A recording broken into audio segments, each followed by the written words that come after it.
दोस्तों, आज राजनीति के एक स्वघोषित राजा हरिश्चंद्र का पोल खोलना चाहता हूं, लेकिन मैं उनका पोल खोलूं इससे पहले ये वीडियो क्लिप देखिए। आने वाले चुनाव से पहले इनको बर्बाद करना है, ये टास्क प्रधानमंत्री जी ने सीबीआई को दिया है।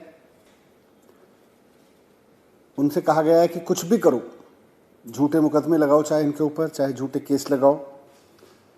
ये 15 लोग जो हैं, इनमें जो हमारे रिलायबल सोर्सेज ने हमको बताया कि इन 15 लोगों में कई नाम आम आदमी पार्टी के भी हैं। तो देखा आपने, अभी कार्रवाई होनी है, सीबीआई, ईडी, दिल्ली पुलिस कुछ करेगी। इससे पहले ही मनीष सिसोदिया ने मंच तैयार कर दिया है कि ऐसा कुछ होगा।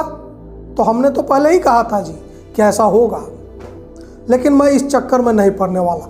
मैं आपको थोड़ा पुराने समय में ले जाना चाहता हूँ, 2011 में ले जाना चाहता हूँ, बल्कि 2010 और 9 में भी ले जाना चाहता हूँ। जब अन्ना आंदोलन इस देश में चल रहा था तो कांग्रेस, भाजपा समेत तमाम विपक्षों ने Arvind Kejriwal, India against corruption और मनीष सिसोदिया पर यह आरोप लगाया था कि इनको फोर्ड फाउंडेशन से पैसा मिलता है और ये फोर्ड फाउंडेशन के पैसा से आंदोलन हो रहा है। इस तरह के तमाम आरोप लगे, लेकिन कांग्रेस की सरकार थी। कांग्रेस की सरकार, गृह मंत्री, गृह मंत्रालय, तमाम एजेंसियां ये साबित नहीं कर पाई कि विदेशी पैसे का कहीं इस्तेमाल हुआ है। लेकिन मैं इस बात से कि आपने अपने आप को खुद सर्टिफिकेट देकर राजा हरिश्चंद्र बना दिया है, इस चीज़ को गलत साबित करने के लिए एक ऐसा फैक्ट आपके सामने रखना चाहता हूँ, बताना चाहता हूँ, ताकि आप समझे कि राजनीति में राजा हरिश्चंद्र का होना उतना ही मुश्किल है जितना एक जुआरी के अड्डे पर वातावरण का पवित्र होना कठिन है। मैं ये बताना चाहता हूं कि यह बात सही है कि मनीष सिसोदिया की संस्था कबीर को फोर्ड फाउंडेशन से पैसा मिलता था, करोड़ों रुपए मिले, लेकिन उस पैसे से आखिर ऐसा कौन सा काम किया गया जिसको हम बता सकते हैं कि यह काम एंटी नेशनल है, यह काम देश के लैंड ऑफ, माफ कीजिए, लॉ ऑफ लैंड के खिलाफ है।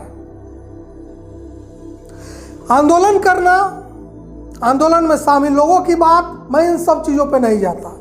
इन सब चीज़ों पे सरकार ने, कांग्रेस की सरकार ने भी, भाजपा की सरकार ने भी, भाजपा के नेताओं ने भी खूब हो हल्ला मचाया और वो कुछ साबित नहीं कर पाए, कर भी नहीं पाएंगे। लेकिन मैं एक और चीज़ साबित करना चाहता हूं कि आखिर मनीष सिसोदिया ने कबीर जैसी संस्था, आरटीआई के प्रचार प्रसार के लिए वो संस्था थी, वो चलाते हुए ऐसा कौन सा काम किया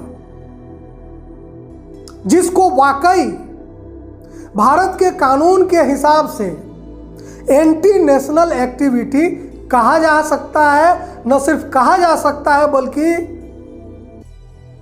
अदालत में साबित भी किया जा सकता है।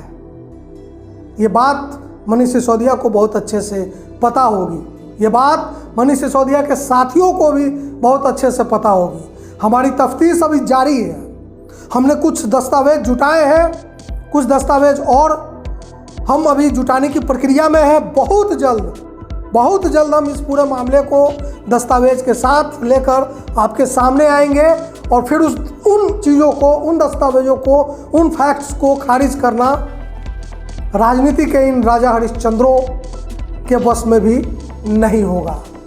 तब तक देखते रहिए फाइनल पोस्ट। नमस्कार।